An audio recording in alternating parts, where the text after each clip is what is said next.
So we have the creation kit up, and Yay! like I mentioned earlier, we are going to teach you how to put a vendor in the game.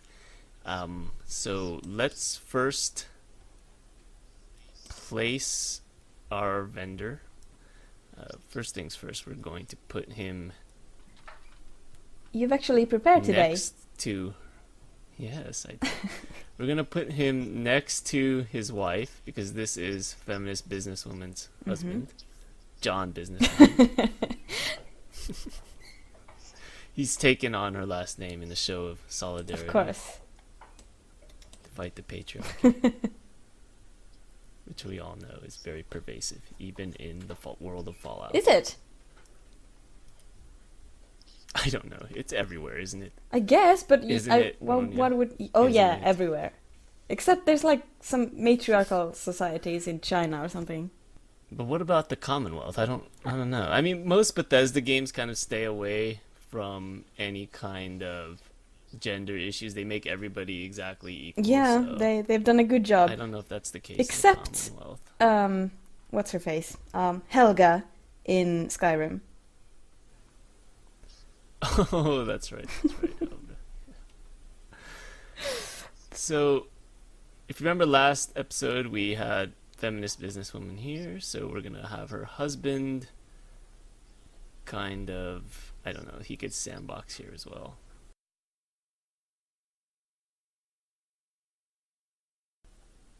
Okay.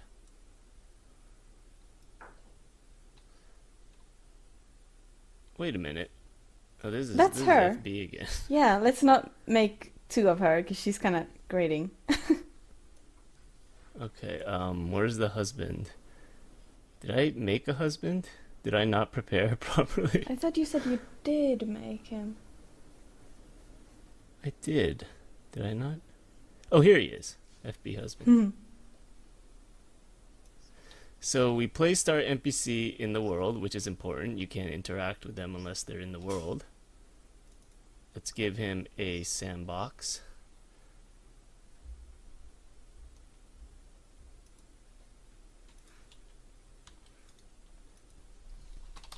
And again, we're going to just use our default sandbox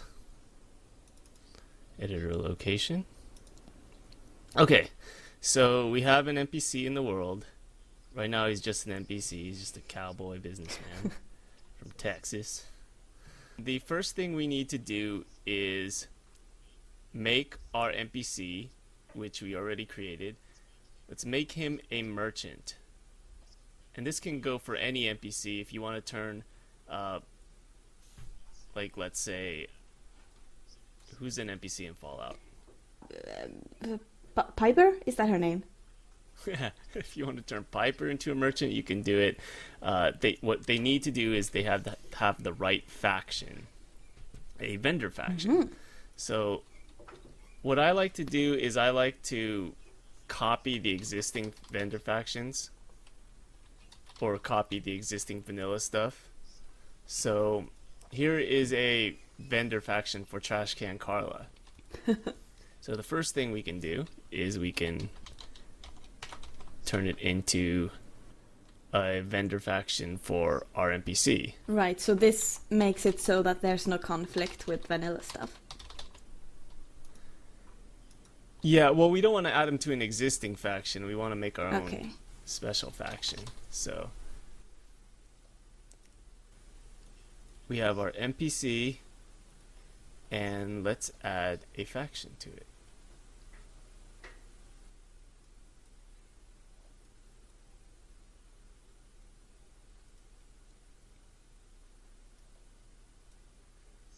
So now we have our NPC, who is John Businesswomen. And we have his faction, which is Bros FB Husband Faction. And now we need to set the faction to be a vendor. Now we copied this off Trash Can Carla, so the settings should already be there. Yeah. it And is. what we have here is the vendor box checked. Let's give our faction a name. So John's vendor faction. it starts at midnight and ends at midnight, more or less. Okay, so he's like 24. 24 hours. Yeah. Yeah, he's like Yeah. 7-Eleven. He's open all the time. John's John is a busy man. post-apocalyptic 7-Eleven. I think that's perfect. All these other tabs aren't really important for vendors. We just want this vendor box checked. The radius is the radius from his chest that he has to be to sell the item. I mean sell the items. So let's make that a little bit bigger. 512. Vendor items. These are the type of things he buys and sells. You can buy stolen items and buy non-stolen items.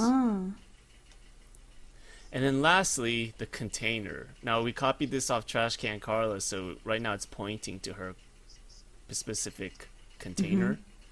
We want to make our own special container. So let's filter by vendor. I'm recording, right? Okay. I hope so. Let's go to... Oh, you Sorry. okay? Yeah. We want to copy the container of someone who sells similar items. If that makes So sense. is it like, is So it random or? Well, if you look at, for example, the Covenant Doctor, they sell Vendor Doctor and caps. Let's look at somebody like Cricket. Cricket sells weapons. So you look at Cricket stuff, and there's what? Weapons, guns, heavy. And of course, you can alter this and sort of play around with it yourself to customize what your vendor sells. If you go to Vendor DC Fallons, you'll see clothing, as well as Can you add several? caps and like make a vendor that sells like clothes and weapons. yeah. All you got to do is just find the leveled list and just drag it over. Okay, that's cool. So let's actually try that. First, I'm gonna actually copy this Fallon's thing because John Businesswoman, sorry, really messed that up. Because John Businesswoman is a very fashionable, trendy guy, so maybe he sells clothing. Yeah, of course. So bros, husband, container, vendor container, let's call it. It doesn't really matter as long as you have the prefix. So let's open this up. And right now it's a hazmat suit, it's clothing, it's components from Diamond City's Fallons. Let's not have this. We want them to have caps so they can buy stuff as well that the player is selling. Let's look for what was something Cricket was selling? Let's say he sells heavy weapons. Okay. LLC vendor weapon heavy. So let's look for that. LLC vendor weapon heavy. So let's drag that over, and now he's gonna sell that. That's amazing. Let's say he sells walking canes as well.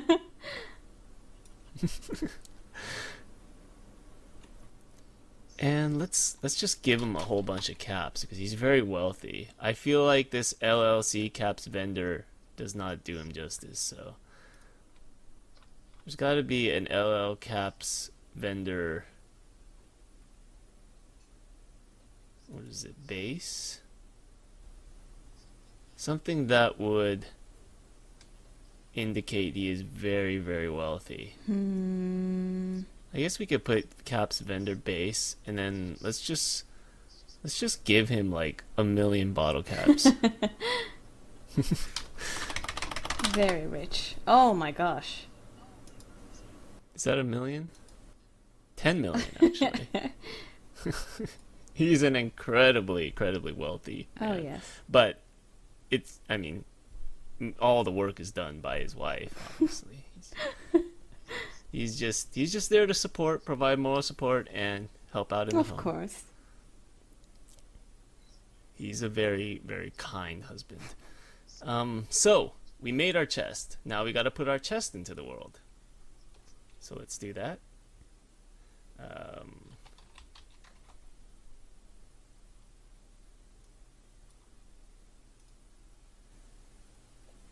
Let's drag it, and you want to have it sort of near our NPC, Mm-hmm. which I deleted. I should bring him Oops. back. Nice chest model, by the way. It's like this green box. Yeah, I think it's supposed to be invisible. Oh. But let's just put it under the stands just in case. Okay. Just in case. So he could still access it because we have this 512 radius. Now let's select our container. I lost it. You put it in the floor. It's okay. I could just select anything else. I'm just gonna try and select something else. Oh no, I can't. Let's try and find our container. Oh, there it is. Oh, well done. So we have our container selected. We have John's vendor faction, and of course, we added it to our our NPC. Yay! Yay! So now he will have access to a merchant container. But how do we pull up his, I guess his shop, more or less? How do we basically call the buy sell menu is what I'm trying to say. With a C, and we do that through maybe? we do it through a script. And we attach that script to a piece of dialogue. Of course. So if you remember in the previous episodes, we showed you how to make dialogue like this. You first make a quest. You then make an alias. In this case, the alias is John. John is our unique actor, Bros, FB, husband, NPC. We make a greeting. So here I've went ahead and made 2 greetings. And you connect the greetings to a scene. So you have to make a scene. That I'm was so great. witty. So you make a scene, you attach the greeting to the scene, you make your dialogue, and you don't have to do the dialogue in this format. You can actually attach the script to a greeting. But let's do it through the dialogue first. So this is the positive response, which is, here's what I got. And all we have to do is add a script, filter by, I'm going to do it over again just to show you.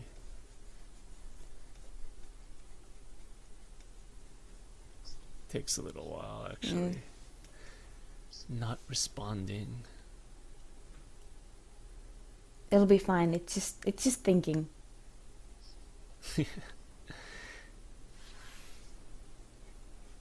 Okay, so if you filter by vendor info, it'll come up, vendor info script. Ah, there you go. Now once this script is attached to this dialogue, it'll automatically call up the barter menu the second this particular sentence ends. And if you also want it to end the scene, like if you want, after you buy and sell, if you want the conversation to end, you can hit end running scene. Okay. If you want it to loop back, we went over this in previous episodes, but you can give the phase a name, loop 01. You have to exit out and go back in. But if you want dialogue to loop back, you can do it this way by going start scene, loop O1. We don't want to do that. We want the scene to end after the menu comes Yeah. up. We do want this question one to loop. This is just extra flavor I added. That's nice. But yeah, if if we wanted to add the scene to a greeting, like let's say we didn't want to have a conversation, we just wanted to say, "Hey, want to buy something?" You can do that. You can just go, "Hey, want to buy something?"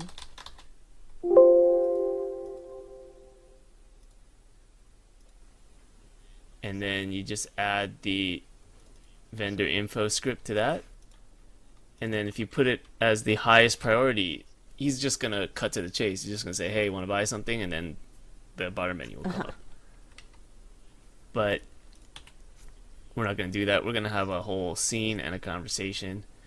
And if you notice, I've kind of made the player responses sort of similar to what's already in the vanilla game.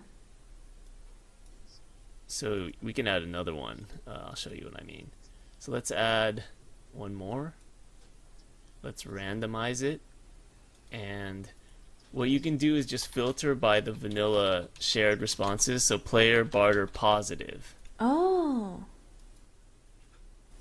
So I've got a few minutes to browse. And then you can also group these together into a...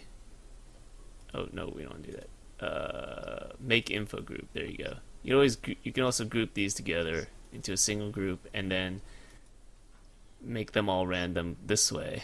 Force all children random, stuff like that. But yeah, if you notice, there is a shared response for all the barter stuff. So if I go player, barter, negative, there's all these negative. Player, barter, neutral responses. This one was negative, I believe, so not looking to buy right now. So you can use the vanilla stuff, vanilla responses for bartering. That makes sense. Yeah, and you can have the NPC respond and end the conversation there, or you can just delete, which is what I did. I deleted both these topics. So what happens now is, right after he says this, the conversation's over. Oh, okay. Just to make sure, you can put end running scene. Just in case you want to just be a little bit thorough. But what this will do is end the conversation immediately. And we have a question, a custom one, which I made. And that's about it. That's not too complicated. We hit OK. We hit save. So all you have to do is make your NPC, which we covered in episode 1. Make a faction. Where is that faction? Which is a vendor faction. And make a container for that faction. Yeah, and put it under the floor. Yeah. And we're good. And of course, obviously make the dialogue and attach the script to it. So, shall we try it out? Yes, let's do that. So, we have our various dialogue options here. Let's try browsing the store. Let's see what you got. Here's what I got. Yay! Here is our clothing. Do we have our guns? Our guns? Oh, here's the cane. Oh, here's a gun. It's probably because I'm level 1. There's just not many guns and stuff. Right. But yeah, it worked. That's amazing. So I also like how he's selling a section crumpled fedora. It's more suitable Hey for there. those lacking in ambition. looking to buy. So let's ask him. How'd a you question. get that name? What, John? It's a biblical name, I think. Of course, I wasn't named after no character in no book. As for my last name, well, I got it from the missus. let's just say it's our way of fighting the good fight. No, not interested. Just remain quiet while you're up here. I like the You accent. get enough Very noise from fun. the riffraff down below. My terrible acting skills. Not terrible. Oh, did I kill Broseph in last episode? Why even did you remember. kill him? I don't remember. Oh, It's all a blur. gross. But so, we have FB, we have our store, and there you have it. That's lovely. That's it for this. That's it for this episode of Mod School. Stay tuned next time when we. What should we go over next time? I have no idea. You've probably got something planned that I'm supposed to say here, but No, I don't. we have to continue I guess- Brooks's story, right? Yes. So we should do a quest. Last time we did a murder quest. This time maybe we should do a fetch quest or something. Yeah, of that nature. my favorite. Well, so we'll teach you how to fetch items and change stages upon picking up items and stuff like that. Okay. Yeah. Or something completely different. We haven't decided yet. Does she have a case of gray face bug? I think it's just the very dark, shadowy area. Oh, okay. Maybe if I turn on my Pip-Boy. Oh, do I have a Pip-Boy? I might not have a Pip-Boy. Either way, it's not working. Okay. Let's bring her out into the light. Yeah, I think she's fine, right? Come on, FP. Yeah, she's fine. Bye, I guess. Okay. On that note, we'll see you next See you. Thanks for or watching. next month.